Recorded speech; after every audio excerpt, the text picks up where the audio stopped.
this particular state which introduced this initiative, e-Goodhealth, there are statistics published by as part of the NRHM, and it indicated that this particular state was not performing well with respect to indicators like IMR, the infant mortality rate, which was close to 70 per 1,000, and then the MMR, which is more than 350 for 100,000 live births.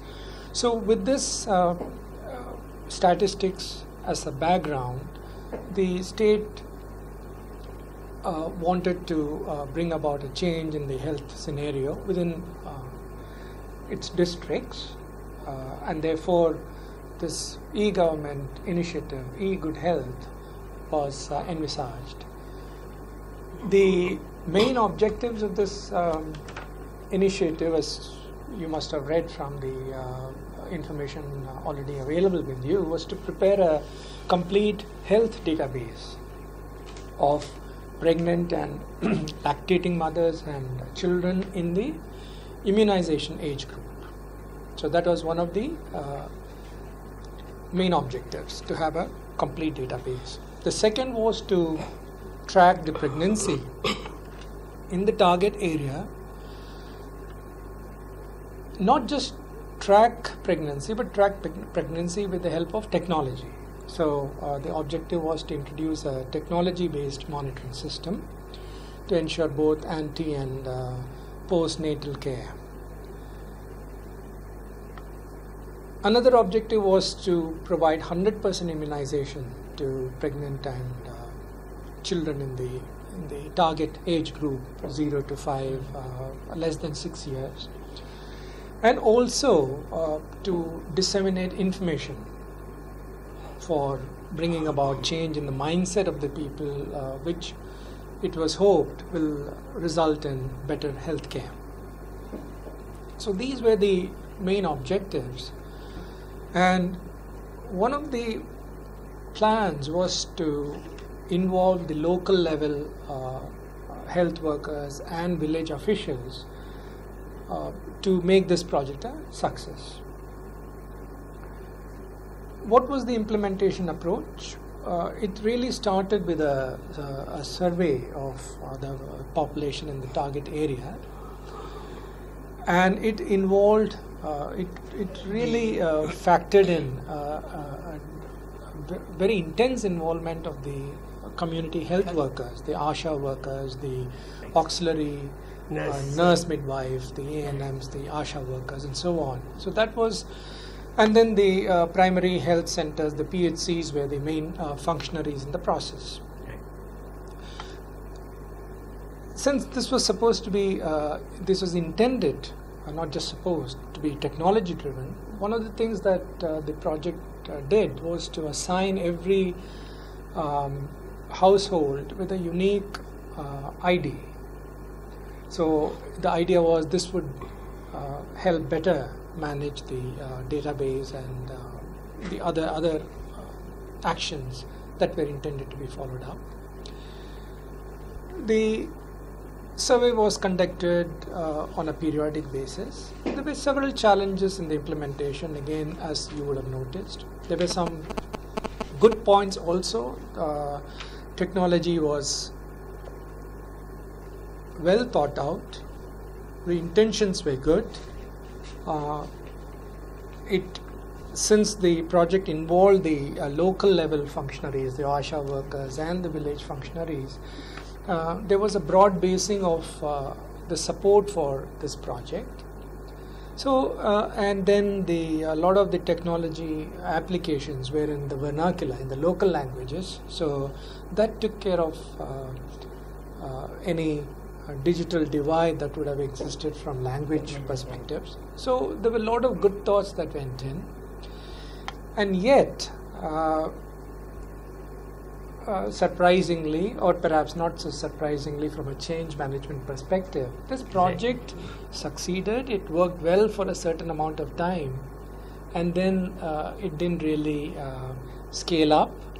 Not only did it not scale up, even in the one district in which it was implemented, even though it found a lot of good media support, a lot of government support, and a lot of other states also wanted to replicate the same initiative, even within the state it didn't really do very well. So we can look at the same case can be looked at from project management perspective, from strategy perspective, but what we would like to do is to look at it from a change management perspective. So to see whether things could have been done differently or what were the good things. We don't want to focus only on the negative, we want to bring up the good things also. If you recall from our session on change management, we said every change is the result of some force. So this force could be an internal force, it could be an accidental thing which happened, it could be an external force. So there could be many reasons for any change initiative. And e-Goodhealth certainly brought about a lot of change in the mindset of the government functionaries, in the mindset of the ASHA workers, in the mindset of the beneficiaries, the women and the pregnant women especially. So one question that we can take up is, what kind of triggers can you read from this case to which you might ascribe as the reason for thinking of this initiative? Right. More importantly, as we highlighted, that this particular case refers to the change management and its impact and its relevance to the success of the project is key to the discussion of the today. I suggest that we should see first what is the change and what are the factors and what are the dependencies for a change requirement. In that perspective, especially in the health sector, who are all the stakeholders who need this particular change? In that factoring, we look at the department is the first beneficiary or the affected stakeholder in the change management, which wants or has to do some change in the processes, change in the approach to the delivery of services, change in the policies and the presentation of these things. This is what department level, and also certain guidelines to be provided for the service providers, that is the A&M and the ASHA workers, and also has its own change in the financial availability and financial support for these things that is going to happen.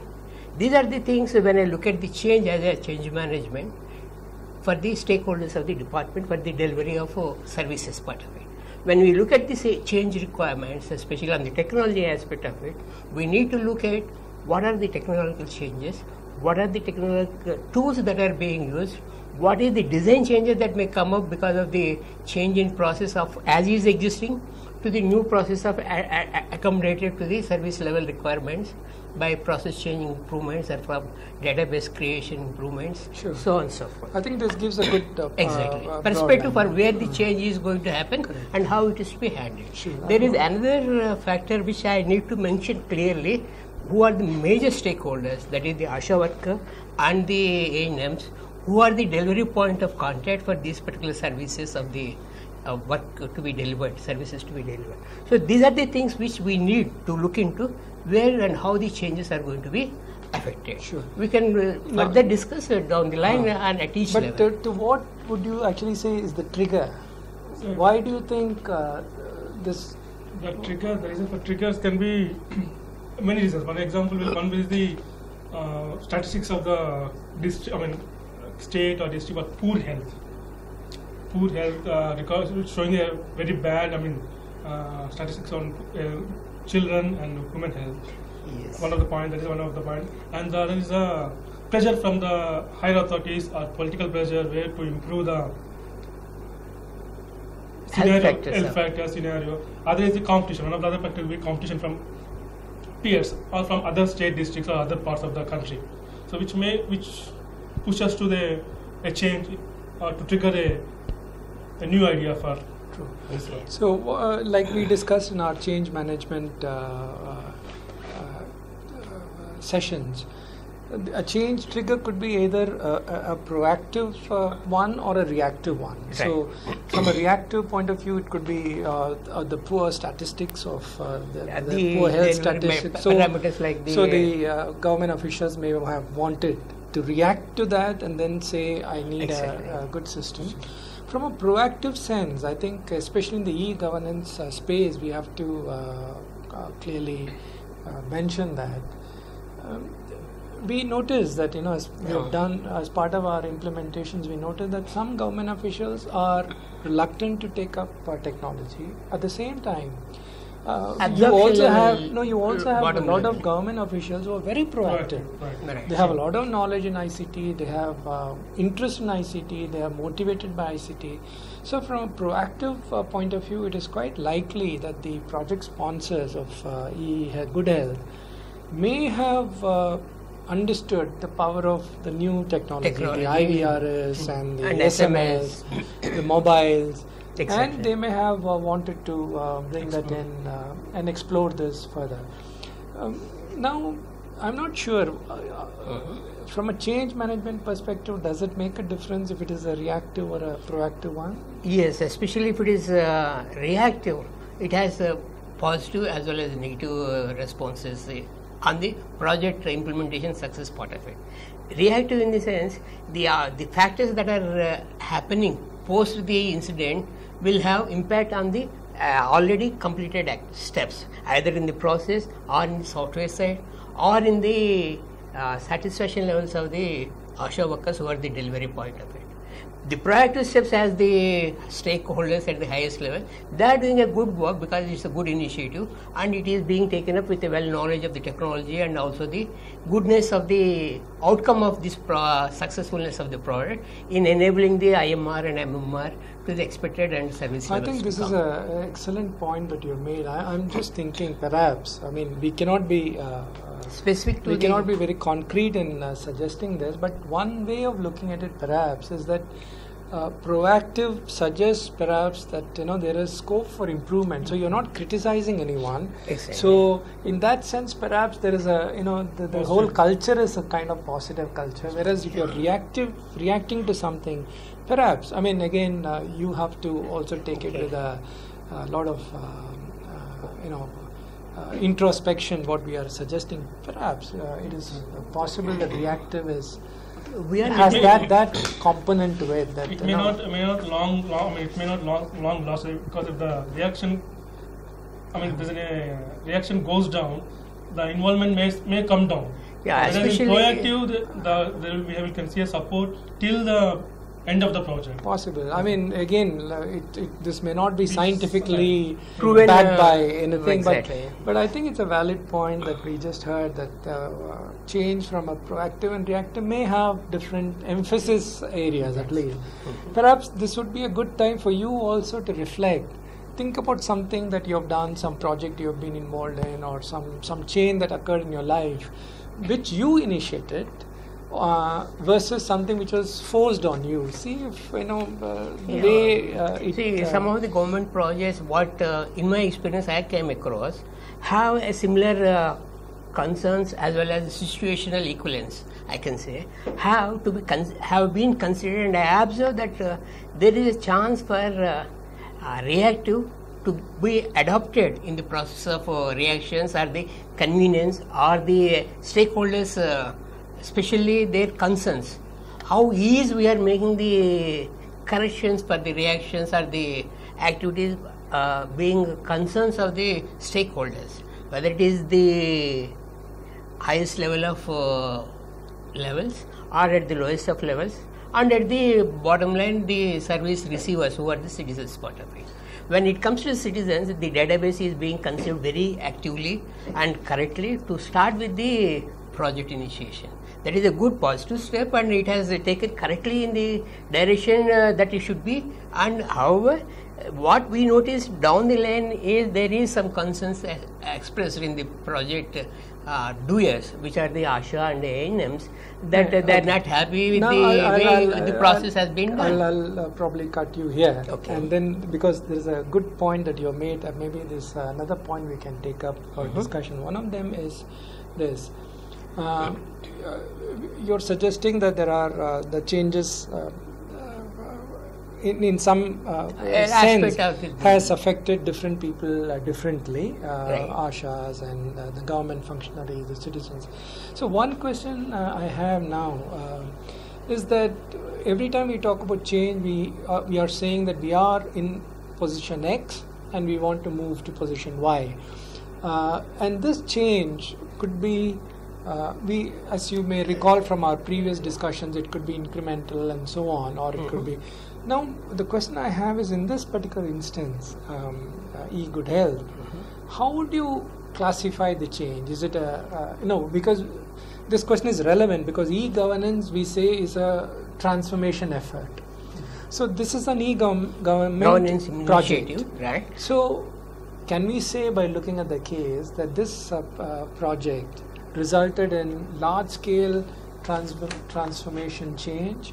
Or if you look at this case, you find that really the change is not that big, it's only small incremental change. Yeah, what I see from the outcome of this is being mentioned is that the overall delivery... No, let me again, interrupt. What is your understanding of a large-scale change and a small change? How do you... The small-scale change is maybe at a piloting level or at the bottom of conceiving the solution and delivery and testing it and successfulness, and then again going back to the table for re-engineering and redeveloping and re-correcting the solution, and again going back forth and forth. This is the way we go for change management aspect of it, as well as the solution providing part of it. But nevertheless, when it is to be translated into mass level, the training, the personnel level and the technology scale of operations comes into play to make it more successful.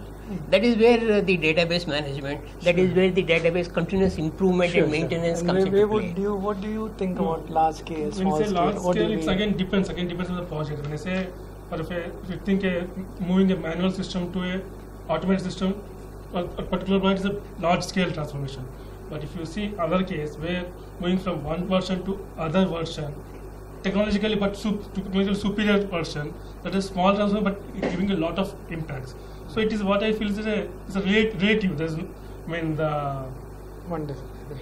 I think even for you who are listening to us, I think what we are hearing is really very profound. We heard that change can be termed as a large scale or small scale from within the project context itself. So one of the interpretations we heard just now is that it doesn't matter what I want to do, but if I do it on a pilot level, that would result in a small change. And I roll it out to the entire size of the project, then it becomes large scale. And then we also heard a different interpretation here, which says that really these are relative, interrelated. So sometimes it is it is to be termed as transformation. Sometimes you're just moving from version to version. It is incremental, small scale. I think that this is crucial for us. I think perhaps also the question is, should we be concerned whether the change is large scale or small scale? The answer is definitely yes, because the underlying principle on which e-governance is built upon is that it should result in changes across all the phases of the e-governance life cycles. That the way you strategize should be different, the way you design your processes should be different. So before e-governance, you have certain types of processes, maybe manual, maybe very subjective, maybe hierarchy based. And after e-governance, you are supposed to flatten the organization, have lesser number of discretionary powers. So in many respects, I think distinction between transformation as small or big assumes importance. I want to mention here one more objective or a change in particular, which is nothing but improving the performance and quality of services that are being delivered by the individual level like ASHAs and A&Ms. Reason is the change that is expected is to improve the working level and minimize the workload onto the ASHAs and the A&Ms. here comes the changes how the technology or the solution providing is making back and forth or the design aspect of it to make the workload of these people to minimize rather than increasing or duplicating the workload. As I see it, this is being done in the middle layer of the entire health process, because when we take at the state government level, on the central government level, we are looking at this middle layer, which is the district level, and bottom layer is the taluks or the areas of where the ASHA workers are playing. So this is the concern, how we scale up to the state level for all the district, for all the ASHA workers and other things, and the changes and the workload that is going to affect on all of them, because the higher level areas from district, when it goes to collation of state level, the voluminous of work is there. Sure. How we are minimizing the process and improving the delivery. One of the things that you're saying, we can, in terms of giving it a terminology, is when we look at change, whether it is small scale, large scale, transformational, incremental, we can look at two things. We can look at the scope of change, right, and we can look at the scale of change. And when we look at the scope of change, I think one of the things that we should look at is the way, what are the objectives of a project? So how do I decide whether I'm looking for a transformational change or a small change? I look at the objectives of the project. Yeah. What were your objectives? Yeah. If from the objectives I can make out that your vision is large, our then vision of the objective should be clear. Correct. And then compare the objectives with which you started the project to the way, to the outcome that came out of the project, to the way you rolled out the project. I can, by mapping these two, I can actually say whether your project, the intention of the project was large scale or small scale. Any thoughts on that? Any final thoughts? I observe that yes, these are the key factors for the success or the failure of these changes will impact down the line the way it is implemented, the way it is rolled out.